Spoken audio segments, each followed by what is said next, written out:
새해 첫 주일을 맞이해서 인사 먼저 드립니다. 여러분 새해 주의 은총으로 충만하시기를 간절히 바랍니다. 우리 옆에 계신 분과도 한번 인사합시다. 주의 은총이 충만하기 바랍니다. 주의 은총이 충만하기 바랍니다. 네, 고맙습니다. 네, 이렇게 아주 떨어져서 앉으니까 꽉 찬 기분입니다. 네. 오늘 이 말씀은 그 유명한 에스겔 선지자가 본 마른 뼈에 관한 그 환상입니다. 이 에스겔서에서 아주 유명한 이야기인데요. 당시 이스라엘 백성들이 바벨론 포로 생활을 할 때에 에스겔 선지자가 이 환상을 봤습니다. 사실 에스겔 선지자는 본래 예루살렘에서 제사장으로 활동하던 사람입니다. 그런데 주전 587년 바벨론에 의해서 예루살렘이 멸망당할 때, 그때 왕족들, 귀족들, 제사장들, 서기관들 할 것 없이 쓸만한 사람들이 다 포로로 잡혀갔습니다. 이때 에스겔도 포로로 끌려갔습니다. 그리고 우리가 잘 아는 다니엘과 그의 세 친구들도 그때 포로로 잡혀갔습니다. 이제 멀리 이방 땅에서 이스라엘 백성들은 고국을 그리워하면서 포로 생활을 하게 된 겁니다. 자, 그런데 이 포로 생활이요, 처음에는 낯설고 언어도 다르고 문화도 다른 땅에서 살아가는데 얼마나 힘들겠어요. 적응하기 어렵겠죠. 그러한 가운데서도 그들은 늘 소망을 갖고 있었습니다. 하나님께서 우리를 다시 고향으로 돌려보낼 것이다. 예루살렘으로 다시 보내주셔서 그 무너진 예루살렘을 다시 세우고 무너진 성벽을 세우실 것이야. 이러한 소망, 희망을 가지면서 살았습니다. 하지만 세월이 흘러가면서 1세대는 세상을 떠나고 다음 2세대, 3세대가 등장하면서 이러한 소망은 점점 사라집니다. 다시 예루살렘으로 돌아갈 희망을 잃어버립니다. 그리고 절망 가운데 살아갑니다. 마치 우리 월남한 우리 이북에서 살다 오신 분들 6.25 때 이 남한으로 다 내려왔습니다. 내려오면서 고향 땅에 곧 돌아갈 거야 하다가 벌써 반세기가 지나고 70년이 지금 지났습니다. 이제 1세대는 다 세상을 점점 이제 거의 떠나갑니다.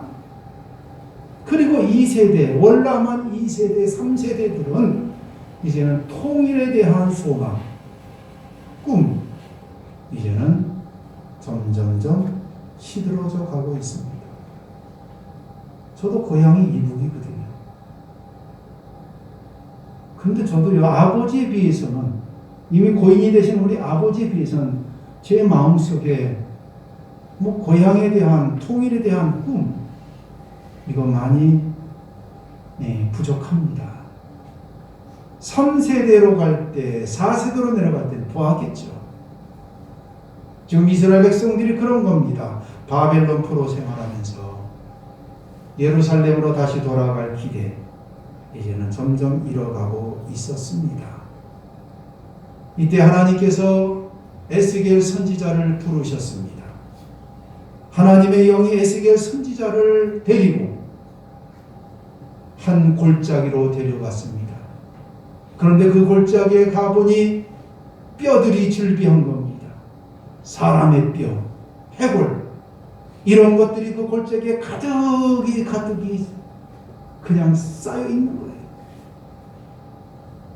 하나님의 영이 에스겔로 하여금 그 뼈들이 가득한 곳을 사방으로 다녀보라고 합니다. 사방으로 다녀봤더니 뼈들이요, 얼마나 오래됐는지 구멍이 숭숭숭 나 있고 그냥 많이 사갔고요. 하얀 뼈들이 온 사방에 널려 있는 겁니다. 이때 주의 영이 에스겔에게 말합니다. 이 뼈들이 살겠느냐 물었어요. 이 뼈들이 살겠느냐? 여러분, 그 뼈들이 살겠어요? 보통 사람 같으면은 그건 말도 안 되는 질문이라고 생각했을 거예요. 이때 에스겔은 참으로 지혜롭게 대답합니다. 주 여호와여, 주께서 아시나이다. 주께서 아시나이다. 그래서 에스겔 선지자는 믿음이 있었습니다. 하나님의 전능하심을 믿고 있었습니다. 하나님께서 하시면 못할 일 없지 않습니까? 그 말입니다. 그러자 이번에는요, 하나님께서 또다시 에스겔에게 이렇게 말합니다. 너는 이 뼈들을 향하여 대언하라. 내 말을 선포하라는 겁니다. 그래서 에스겔 선지자는 그 뼈들을 향하여 이렇게 외쳤습니다. 너희 마른 뼈들아, 여호와의 말씀을 들을지어다. 내가 너희 속에 생기를 불어넣어 너희가 다시 살아나게 하겠다. 내가 너희에게 힘줄을 뻗치게 하고 또 너희에게 살을 입히고 또 너희를 살갗으로 덮고 너희 속에 생기를 불어넣어 너희가 다시 살아나게 하겠다. 에스겔 선지자는 하나님의 말씀을 그대로 그 마른 뼈를 향하여 외쳤습니다. 에스겔 선지자의 말이 떨어지자마자 여기저기서 소리가 들려옵니다. 아주 시끄러운 소리. 그 소리가 무슨 소리예요? 뼈가 움직이는 소리. 뼈가 부딪히는 소리. 혹시 여러분 앉았다가 일어날 때 뼈 부딪히는 소리가 안 들리십니까? 나이 드시면요, 이제 무릎에서 소리가 납니다. 우두둑. 어깨를 돌릴 때 우두둑 소리 납니다. 그래도 우리 몸은요, 거기에 뭔가 그래도 부드러운 그 관절과 관절 사이에 연골이 있어서 그나마 좀 나은 거예요. 근데 이 오래된 마른 뼈들이요, 서로 그냥 짝을 이루고 서로 띄어 맞춰지면서 그러면서 소리가 막 나는 거예요. 오늘 본문 7절은 이렇게 기록합니다. 이에 내가 명령을 따라 대언할 때에 소리가 나고 움직이며 이 뼈 저 뼈가 들어맞아 뼈들이 서로 연결되더라. 마치 공상 영화에서 나오는 장면 같습니다. 그 골짜기에 수없이 많은 뼈들이요, 서로 그냥 착착착착착 서로 그냥 들어맞는 거예요. 그러더니 그 뼈들 위에 힘줄이 붙고요, 힘줄 위에 살이 덮이고요, 그리고 살갗이 마지막 쫙 그냥 붙어버린 거예요. 근데 사람들이 다 누워 있습니다. 뼈들이 다 온전하게 사람의 모양을 갖춰서 다 한 사람 한 사람으로 만들어졌는데 다 아직 살아있지 못합니다. 창세기 2장에 보면 하나님께서 인간을 만드실 때의 모습 우리는 기억합니다. 창세기 1장에서는 하나님께서 인간을 말씀으로 창조하십니다. 하지만 2장으로 넘어가면은 하나님께서 인간을 어떻게 만드십니까? 흙으로 빚어 만듭니다. 그리고는 그 흙으로 만든 인간을 향하여 하나님께서 당신의 기운을, 호흡을 내뱉습니다. 창세기 2장 7절은 여호와 하나님이 땅에 흙으로 사람을 지으시고 생기를 그 코에 불어 넣으시니 사람이 생명이 된지라. 마치 아이들이 지능을 가지고 무엇인가를 열심히 만드는 모습을 떠올리게 됩니다. 인간을 다 흙으로 만드신 후에 하나님께서 당신의 기운을, 생기를 불어 넣으신 거예요. 그때 비로소 인간은 생기를 얻고 생명이 되었다. 생기를 받음으로 생명이 되었다. 삶을 시작하게 되었고 사람이 생명을 얻어 살기 시작했습니다. 오늘 에스겔 선지자가 뼈들을 향하여 대언하여 뼈들이 다 살이 붙고 피부까지 다 형성되어 사람이 되었지만 아직 살아있는 존재가 되지 못했습니다. 이때 하나님께서 다시 에스겔에게 말합니다. 뭐라고 말합니까? 너는 저 마른 뼈들을 향하여 생기를 불어넣도록 생기를 향하여 외치라는 거예요.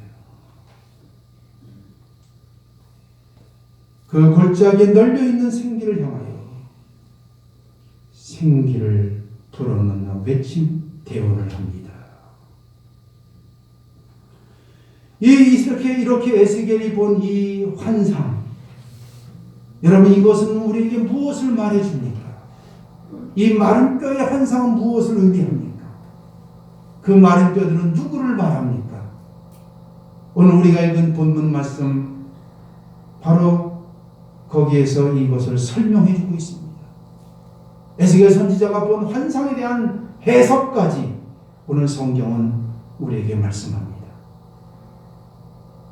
그 마른 뼈들은 바로 이스라엘 백성이라는 거예요. 본문 11절에 보시면 또 내게 이르시되 인자야 이 뼈들이 이스라엘 온 족속이라. 그들이 이르기를 우리의 뼈들이 말랐고 우리의 소망이 없어졌으니 우리는 다 멸절되었다 하느니라. 바벨론 포로 생활하면서 우리는 더 이상 이제는 소망이 없어. 우리는 이제는 절망이야. 우리는 살만한 에너지가 없어. 그냥 하루하루 절망 가운데 살아가는 이 백성들, 선민 이스라엘을 향하여 오늘 하나님은 에스겔에게 환상을 보여주면서 바로 이스라엘 백성들이 지금 마른 뼈와 같다라고 하시는 겁니다. 오늘 우리 그리스도인들에게도 똑같은 말씀입니다. 우리가 이 세상을 살아가면서 이제 희망이 없다, 절망이다, 이렇게 우리가 말한다면, 그렇게 생각한다면 우리는 살아있지만 하나님 보실 때는 뭐와 같아요? 마른 뼈와 같다 그 말이에요. 마른 뼈. 생기 없이 살아가는 사람, 하나님의 생기 이것이 빠지면 마른 뼈라 그 말이에요. 마른 뼈. 우리는 이 세상을 절망하면 안 됩니다. 소망을 잃으면 안 됩니다. 어느 한 여인이 외아들을 잃었습니다. 그러니 얼마나 슬픈지요. 이 여인은 인생을 절망하며 하루하루를 보냅니다. 그녀는 이렇게 말합니다. 왜 내게 이런 슬픔이 찾아왔을까? 하필이면 왜 나일까? 그는 자신의 운명을 탄식했습니다. 그러다가 어느 날 한 현자에게 찾아갔습니다. 현자에게 자신의 이야기를 털어놓으면서 하소연하는 거예요. 그러자 이 현자가 그녀에게 이렇게 이야기합니다. 당신이 겨자씨 한 톨을 얻어오면 당신의 아들을 살려주겠어. 그러나 한 가지 조건이 있어. 슬픔이 없는 집에서 겨자씨를 얻어와야 됩니다. 슬픔이 없는 가정, 거기서 겨자씨 하나만 가져오면 당신 아들을 살려주겠다는 거예요. 그래서 이 여인이요 그 이야기를 듣고 열심히 이 집 저 집 찾아다니면서 겨자씨가 있냐고. 이 겨자씨가 있으면 혹시 당신의 집엔 슬픔이 없냐고 물어봤더니요, 전부요 뭔가 슬픈 일이 다 있는 거예요. 뭔가 다 어려운 일이 있는 거예요. 결국은요 겨자씨를 구하지 못했습니다. 그리고는 깨달았습니다. 세상엔 슬픔이 없는 가정이 없구나. 어려움이 없는 가정이 없구나. 이걸 깨달은 거예요. 솔로몬은 전도서 2장 23절에 이렇게 말했습니다. 일평생에 근심하며 수고하는 것이 슬픔뿐이라. 세상에 슬픔 없는 사람, 근심 없는 사람, 고통 없는 사람 없습니다. 그게 인생 아니겠어요? 그러나 그 가운데서 우리가 어떻게 사느냐가 중요합니다. 그 슬픔이 찾아올 때, 그 고통이 살아올 때, 그 어려운 일이 닥칠 때에 그걸 우리가 어떻게 대응하느냐가 중요합니다. 하나님께서 선민을 택한 이유가 뭐겠습니까? 그 가운데서 생기 있게 살아가기를 원하시는 거예요. 그 속에서 소망을 가지고 살아가기를 원하시는 거예요. 그래서 하나님이 당신의 백성을 택하셨고 이 땅에 그리스도를 보내주신 겁니다. 그렇다면 세상을 살아가며 절망하지 않고 소망을 잃지 않는 방법이 무엇입니까? 오늘 에스겔 선지자가 본 이 마른 뼈 환상을 통해서 우리에게 무엇을 말씀하시고자 하는 겁니까? 우리가 소망을 잃지 않고 우리가 절망하지 않고 살아가려면요, 우리 속에 하나님의 생기가 충만해야 됩니다. 하나님의 생기가 머물러 있어야 됩니다. 이 생기가 빠지면요 마른 뼈가 되는 거예요. 그래서 오늘 본문을 가만히 보면요 생기라는 말을 얼마나 자주 사용하는지 몰라요. 제가 쭉 본문 우리가 앞에 있지 않았지만 1절부터 쭉 보면요 생기라는 단어를 계속해서 쓰는 걸 볼 수 있습니다. 5절에 내가 생기를 너희에게 들어가게 하리니, 6절에 너희 속에 생기를 넣으리니, 8절에 그 속에 생기가 없더라. 9절에는요 무려 3번이나 사용합니다. 너는 생기를 향하여 대언하여라. 생기에게 대언하여 이르기를 생기야. 10절에도 생기가 그들에게 들어가매. 무려 이 마른 뼈 환상 이야기를 하면서 7번이나 생기.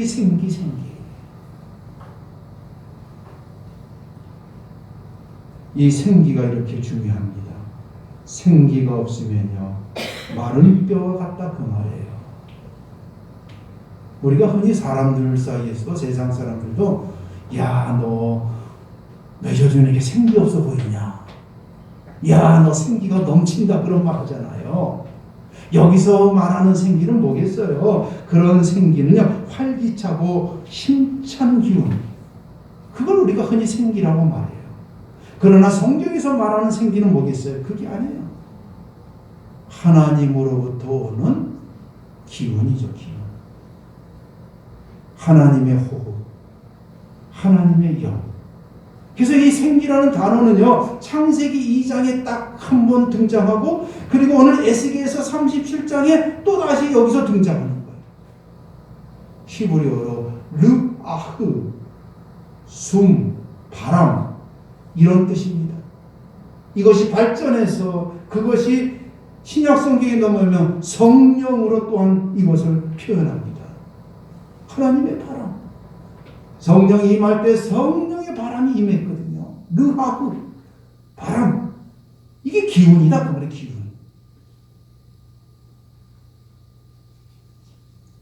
이 하나님의 기운, 하나님의 바람, 하나님의 이 기운을 우리가 받지 않으면, 이 생기를 잃으면 그런 마른 뼈입니다. 마른 뼈. 우리는 생기를 가지고 살아야 돼요. 생기. 하나님의 호흡. 이거 마시면서 살아야 됩니다.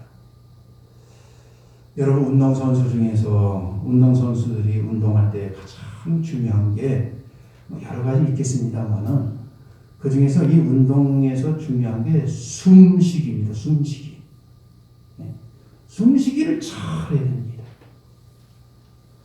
그 마라톤 하시는 분들, 이 장거리 선수들이요, 숨쉬기를 잘해야 돼요. 들어 마셨다가 내쉬는 숨쉬기를 골고루 잘 해야 됩니다. 아주 규칙적으로 잘 해야 돼요. 그래야 페이스를 잃지 않아요.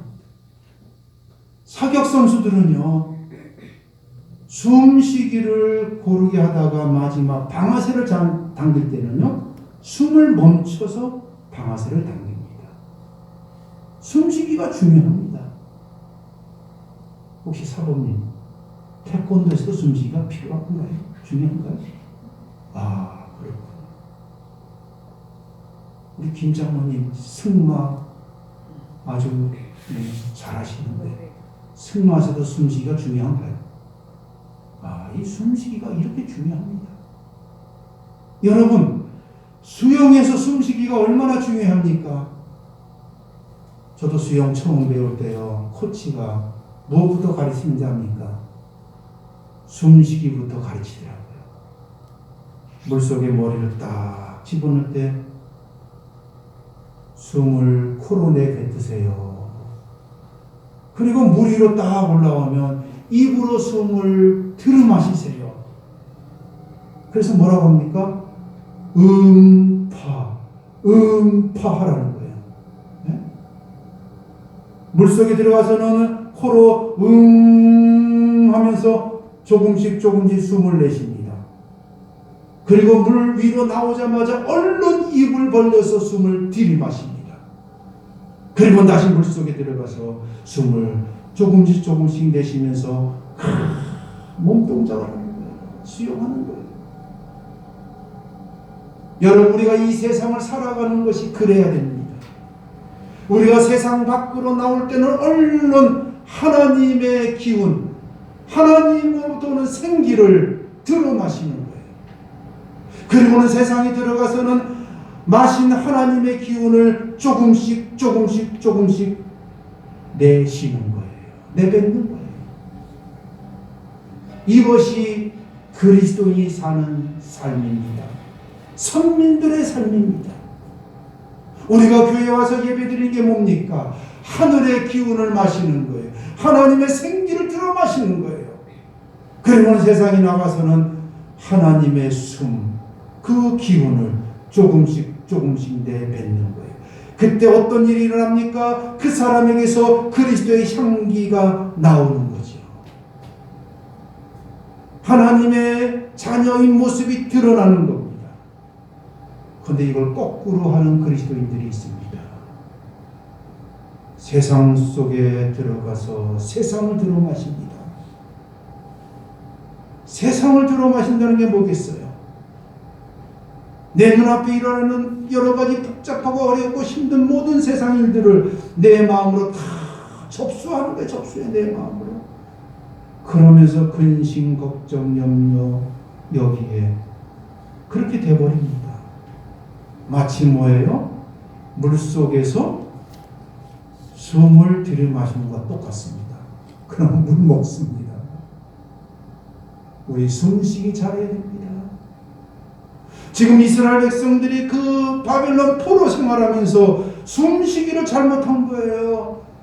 그 어렵고 힘든 포로 생활을 하면서 하나님을 들어 마시고 포로 생활하면서는 그 생기를 조금씩 내뱉어가면서 살아야 되는데, 그러면 이들이 소망을 잃지 않고 절망하지 않고 살아가는데 그걸 못한 거예요.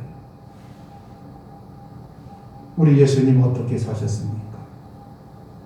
예수님 공생애를 보십시오. 예수님 언제나 하나님을 그 마음에 들여 마셨습니다. 하나님의 기운을 들여 마셨어요. 여러분, 사람이 그렇거든요. 누구와 가까이 하느냐에 따라서 그 사람의 기운을 받아요. 아주 활달하고 기쁜 사람, 그 사람 옆에 가면요, 나도 같이 기분이 업이 됩니다. 그러나 늘 우울하고 늘 슬픔에 가득한 사람 곁에 가면 그 사람과 가까이 가면요 같이 우울해집니다. 여러분, 우리가 하나님의 기운을, 하나님의 그 생명을 어떻게 받습니까? 우리 마음이 어디로 가야 됩니까? 하늘로 가야 됩니다. 우리 마음이 하늘 보좌에 주님이 계신 곳에 갈 때에 하늘의 기운을, 하나님으로부터 오는 그 생기를 받는 거예요. 그 마음으로 받는 거예요.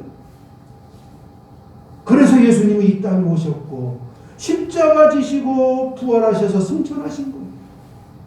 우리 마음이 하늘로 올라갈 수 있도록 길을 내신 거예요.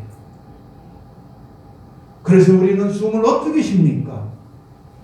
이 세상 살면서 하늘의 그 생기를 마시기 위해서 우리 마음을 주님의 십자가 있는 그곳에 마음을 옮기는 거예요. 내 앞에 문제가 생길 때, 내 앞에 어려운 일이 생길 때, 슬픈 일을 당할 때 그때 거기에 마음을 붙이는 게 아니라 마음을 얼른 십자가로 옮기는 거예요. 그러면은 어느새 내 마음이 하늘로 올라갑니다. 그리고 하늘의 기운을 받습니다. 하나님의 생명을 마음에 받게 됩니다. 그러면 그 기운으로 우리는 세상 속에 들어가서 사는 거지요. 그때 우리 앞에 닥친 문제는 문제가 아닙니다. 절망할 일이 전혀 없습니다. 낙심할 일이 없습니다. 그래서 우리가 생기, 하늘로부터 오는 그 기운, 하나님의 영, 이걸 우리가 받아야 이 세상을 넉넉하게 살 수 있는 겁니다. 사랑하는 성도 여러분, 이 한 해를 시작하면서 여러분의 마음속에 하나님의 생기를 풍성하게, 충만하게 늘 채우시면서 살아가시길 바랍니다. 어떻게? 마음을 언제나 주님의 십자가로 옮겨놓는 순간, 그때 하나님의 기운이, 하나님의 호흡을 우리는 마음으로 받아 마시게 되는 거예요. 그 호흡을 가득히 품고 세상 속에 들어가서는 코로 조금씩 그 숨을 내쉬면서 사는 거예요. 그때 우리는 어떤 상황에서도 절망하지 않고 소망을 잃지 않고 우리는 이 세상을 승리하며 살 수 있는 것입니다. 올 한 해 여러분 마음속에 주의 영이 충만하시고 하늘로부터 오는 생기로 가득히 채워서 살아가시기를 주의 이름으로 축원합니다. 기도하시고. 사랑하는 하나님 감사합니다. 저희들을 택하셔서 불러주시고 하나님의 자녀되게 해주신 것 감사합니다. 새로운 한 해를 허락하신 하나님, 올 한 해 우리의 마음속에 하나님의 영으로 충만하고 하늘로부터 오는 생기로 가득 채워 살아가는 이 한 해가 되게 하여 주옵소서. 예수님의 이름으로 기도하옵나이다. 아멘.